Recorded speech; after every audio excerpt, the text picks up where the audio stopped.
Welcome to This Week from Blue Mountain Broadcasting.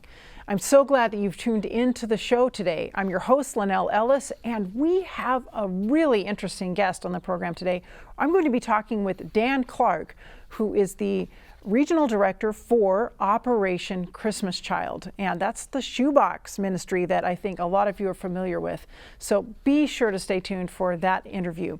And also, I have some very important and interesting things to share with you during the station news segment. Let's begin now with our devotional thought. What does it mean to be generous? Is it something you do? Is it someone you are? Generosity is an attitude, isn't it? It's a way of approaching life. And it's not just about money, is it? We can be generous with our financial resources, of course, and that's important. And we can also be generous with our time, our energy, and even our prayers. Each of us has something that we can share with someone else. It might be money or other gifts. It might be time. It might be friendship and a listening ear. A few years back, Gloria Gaither wrote lyrics to a song called Give It Away. And it's a great song, but I'm not going to share that song with you today. You'll have to look it up online. But she also wrote about this song, about the meaning behind the song and the reasons why she penned the lyrics. And that's what I'd like to share with you today. Her thoughts about giving it away, about generosity. Here's her words. Bill's grandfather used to say, there are basically two kinds of people in this world, givers and takers. So decide which one you want to be. The longer we live, the more convinced we become that he was right. There are big-hearted, generous people, and there are clutching, stingy people. We have also observed that the attitude with which a person approaches life doesn't seem to have much to do with how much one has. We've seen unselfish, generous poor people, and we've seen tight-fisted, grasping rich people. We've seen extravagantly liberal givers who had means, and we've seen miserly, greedy poor people. It all depends on how we choose to spend the days allotted to us. Both Bill and I had Irish grandmothers who lived for the joy of giving. Though neither of them had much of this world's goods, it was impossible to get out the door when we went to visit without them thrusting into our hands a head of cabbage or a loaf of freshly baked bread. There was always a glass of lemonade for sipping in the porch swing or a cup of hot chocolate when we blew in from Indiana or Michigan snowstorms. Be it a mess of corn from the garden for supper or a hot bowl of potato soup before you go, something was always given because, well, it's just more fun that way. The gift was our excuse to stay a little longer, to talk a little more, or to enjoy this fine summer evening. Today, we live in a world suffering from almost an epidemic of depression. We're taught to guard our own turf, be independent, and not to get too involved with the people next door. We're cautioned to be self-contained, self-protective, and ironically, self-indulgent. An old friend of ours told us early in our marriage, you'll only be able to keep what you give away. We've found that what he said is true. And not only do we keep what we give away, we seem to lose in one way or another what we insist on keeping.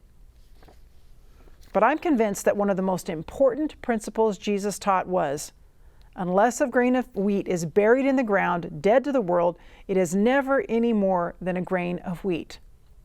But if it is buried, it sprouts and reproduces itself many times over. In the same way, anyone who holds on to life just as it is destroys that life. But if you let go, reckless in your love, you'll have it forever, real and eternal. That's John 12, 24 through 26 from the Message. Of course, Jesus' words were more than a platitude. He was about to become the living, walking proof of what he said. Without the cross, without the tomb, without throwing his life willingly away, there would have been no resurrection. Just as he invites us to become incarnational, to be willing to deliver the seed of God to the world at any cost to our personal security, he calls us to be redemptive as well by saving back nothing, throwing ourselves away so that a whole crop of new life, peace, patience, forgiveness, and love can grow out of the seed of what we give away. In the meantime, we find such joy in the process and freedom. We don't have to guard, ensure, or protect what we give away. We can walk around without fear of being robbed, mugged, or assaulted. We can be sure the principle of treasure is in God's hands, and the income from it is being used and reused and reinvested, accomplishing amazing things in the process. This song is not just a nice feeling, it's a revolution. What could happen if joy in giving everything away should take over the world? Jesus taught it could. He said giving ourselves away could perfect us. He said giving away our food to the hungry, something to drink to the thirsty, our hospitality to the stranger, our clothing to the destitute, and our care to the sick would make us heirs of God's whole kingdom. And physical food, water, housing, clothing, and care are just the tip of the iceberg. What if we were to truly offer food for the soul, water for the spirit, the shelter of a place to belong, and covering for the raw and exposed heart? And guess what? We can't outgive God. Get this. Be generous. Give to the poor. Get yourself a bank that can't go bankrupt. A bank in heaven, far from bank robbers, safe from embezzlers, a bank you can bank on. It's obvious, isn't it? The place where your treasure is the place you will most want to be and end up being. Luke 12:33-34 from the Message. The best antidepressant to be found is this prescription from the old timers and from the master of life. Stay tuned. I'll be right back.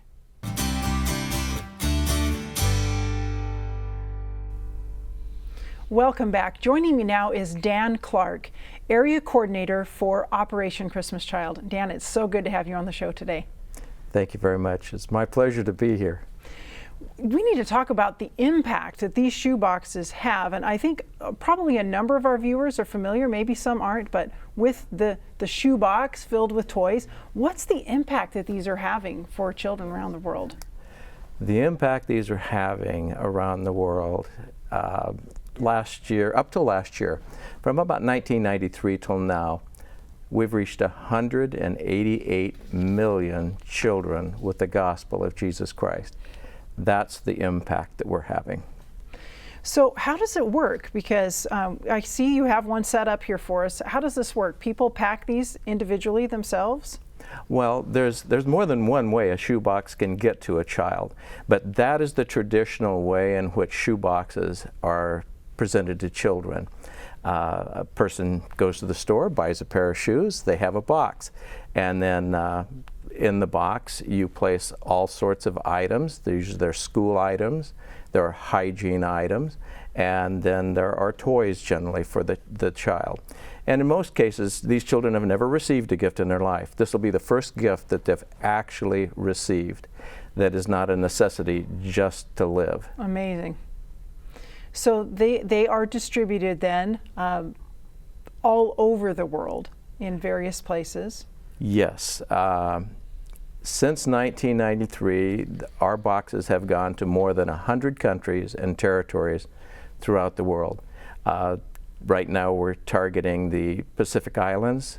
They've not been reached out to in the past, and we're hoping now to reach them. There are thousands of islands that have never heard the gospel. So there's a special effort for that right now. Mm-hmm. Now you're talking about hearing the gospel, so it is more than the gifts that are in here. Like, our family's actually been doing this for a number of years with the kids. So, you know, we usually get a plastic box, which I know some people do, and we go to the store and, you know, pick out the inflatable soccer ball, which is kind of a wow gift, yes, as it's called by Operation Christmas Child, or a doll, or, you know, and all the other little things that you can fit in and put in. But there's something else that gets added to these by Operation Christmas Child. Well, the things that are added, the greatest gift is the first thing that we have. And is that this right here? That's that right there. And this particular item, only because I'm familiar with being and distributing boxes, this is one of the few pieces of literature most houses in third world countries have. This is actually kind of a revered item. I mean, there's pictures on it and there's words, even if they can't read the words. And these are printed in 88 different languages, mm-hmm. the major languages throughout the world. And so people find these very important. This gives a quick overview of the gospel. So every child will receive this. After that, the evangelism piece of Operation Christmas Child, we get to a program called The Greatest Journey. Mm-hmm. It's a 12-week discipleship class in which, after the gift is given, which is at a special event, the children are invited to come. When they've received the gift, they've already experienced what I call the first-hand grace of God. They've received this shoebox by no means of their own. Mm-hmm. And they did nothing to earn it. Yes. But they do receive this gift, and it makes a tremendous impact. At the end of the distribution, there is an invitation for children to attend The Greatest Journey. Mm-hmm. That is taught by local people, local Christians, who have been trained by Operation Christmas Child to share the gospel. And they work their way through this book. Mm-hmm. Many times the child will go home of an evening and the parent will say, well, what did you learn today? And the child then tells them the gospel story. Mm-hmm. Many times, let's say it's in Africa, the buildings are quite open. They have lots of windows for ventilation. It's generally warm, especially if you're near the equator. And the parents will come along, and I have photographs that I didn't bring of parents hanging through the windows, listening to the story. And from there, they go and they tell their relatives, their neighbors, and before long, a church springs up in that area. It's the multiplication power we talk about of the gospel through The Greatest Journey. Mm-hmm. So there are a lot of people like yourself and others who work for the organization in helping it get from all of us individuals who pack boxes, like my kids who pack a box every year, help it get from us all the way, you know, to have this greatest gift book put in, and I'm sure you check over to make sure everything in it is appropriate to be sent and to be in the box, and then send it off to all kind of interesting places. Have you ever been able to go on one of those distribution trips? Yes, about 5 years ago, my wife and I went to Zambia, and we're part of a team that distributed these shoe boxes. It's hard to express the overwhelming joy you have to watch this happen. When the shoe boxes come in and they do a countdown, 5, 4, 3, 2, 1, and then they get to open a box. It's almost like Jesus walked in himself. The amount of joy that's there, and then to be able to sit with the child, go through the box with the child. Sometimes you have English that you can use, and for those, they ask questions, allows you then to share bits and pieces of your life and Christ with them. Yes. It's something I wish everyone had the opportunity to do. Me too. I remember when we first learned about the shoebox program, we tried to figure out how you can become one of those people, who actually gets to go and distribute them. But even though we haven't, been able to do that, just imagining and seeing some of the video that we've seen that Operation Christmas Child and Samaritan's Purse, shares on their website, Yes. seeing some of the video and the children receiving the gifts, we can imagine, Yes. what it's like, at least somewhat. And that's an inspiring thing when you're actually packing the box. Well, just as inspiring can be when you are there to see what they have to live like on a day-to-day basis. And I don't say this to put down any of our people who are poor, but our poorest people have no idea what poor is like until you've been to some place like Zambia and Africa. Yes. And see that the water you're drinking, they just cleaned a motorcycle in. There's another man down a little ways further taking a bath in. Yes. Another lady is washing her clothes in that same water. And just down below that is somebody getting a 5-gallon jug of water. Yes. Really, really different. Really than different. the way we're living. Yes. Yes. So I know that Eastern Washington has been a pretty enthusiastic about this program. That's true, and it's kind of your region. How long have you been director here?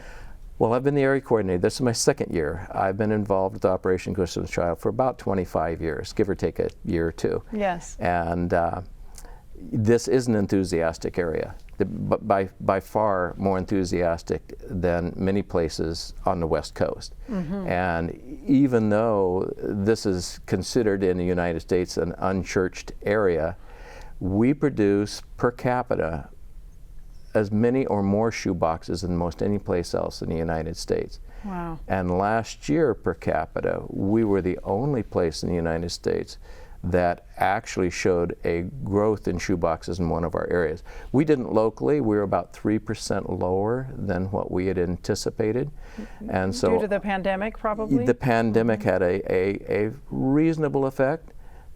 God still collected and harvested the boxes that he needed for the children he wanted to go to, regardless of the pandemic. We are a little more free this year to go out and actually get the gifts and put them into the boxes, and we're able to do that more than we were last year. But there's another option still for those who might not feel as comfortable, or maybe they don't have as much time to go out and look for the gifts, but they still want to participate. What can they do? Yes, there's called Build a Box Online, and last year was the largest increase, 500% over the year before, that we'd ever experienced with Build a Box Online. It caters to people if in a pandemic, or who might be older and they have difficulty getting out, or somebody needs to go shopping for them. You can go online to SamaritansPurse.org, build online. I believe that's correct. If not, just go to SamaritansPurse.org OCC, and that will get you, you'll get there. Yes. And you'll find lots of other interesting things to find along the way. But it will tell you how to build a box online. You can, when you build your box online, it's just like building this box here. Yes. You pick a wow gift or two, and you pick school supplies, and you pick hygiene supplies. The unique thing about this box, however, this box is made so that it can go to sensitive areas. What do I mean by a sensitive area? Let's pick Syria. Syria is a pretty sensitive area. Shoe boxes actually went to Syria during the height of the conflict there. Amazing. Yes, it is amazing. And those shoe boxes were able to enter the country because they were put together properly. We were able to go through customs without any problems. And customs is generally can be a bit of a problem for us, especially with our regular shoe boxes. But when it's our special boxes, we make sure that those places that they're cleared for. So those boxes go, the child receives them. The greatest gift is not in the box, as you might realize. Yes. That country is predominantly Muslim. Yes. So we have to be careful what's in the box. We take into all consideration any cultural as well as religious issues that might be there. And they are still invited to the greatest journey. It's by invitation. It might not be in a normal setting of a church, but they are invited. I have all sorts of stories I could tell you if time permitted. I wish we had time. Of the miracles of getting the gospel out actually happen, and everyone stays safe, and the gospel flourishes. This is really great. One last thing as we wrap up. We have places that collect the boxes here around our area, distribution or collection, I guess, collection sites. Where can we take a box once we've got one ready to go?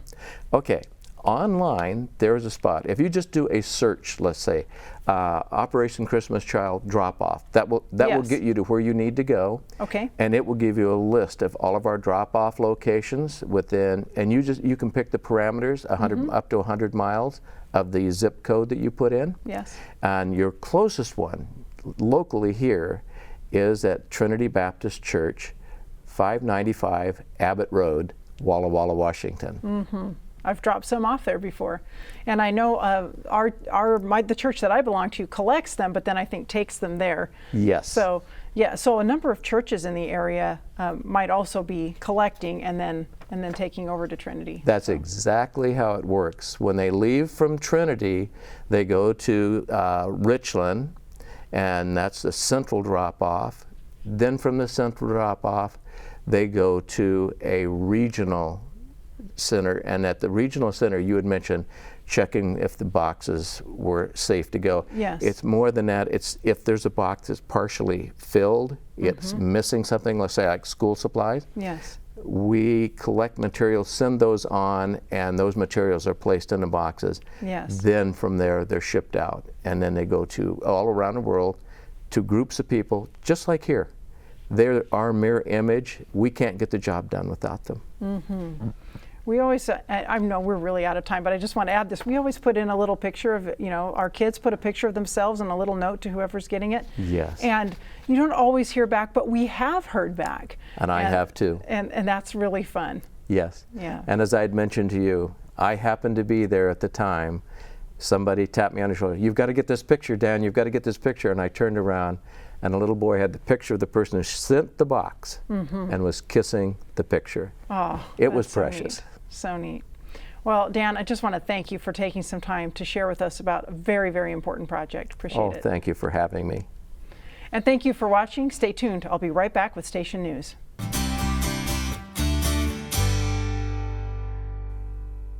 Welcome back. Time for Station News. And stay tuned to the very end of it because I've got something really special to show you at the end of our Station News segment. But first of all, I've got to give you updates about two of our channels. Channel 28 is back up and running with the brand new transmitter. And we are getting reports from our viewers on 28 that it looks better than ever. So praising God for that and thanking our volunteers and the company that provided this new transmitter to us so quickly. Really great news. Also, Channel 36 is back on and running after we have moved its location back to the Village Church. This past Sunday and Monday were those moves.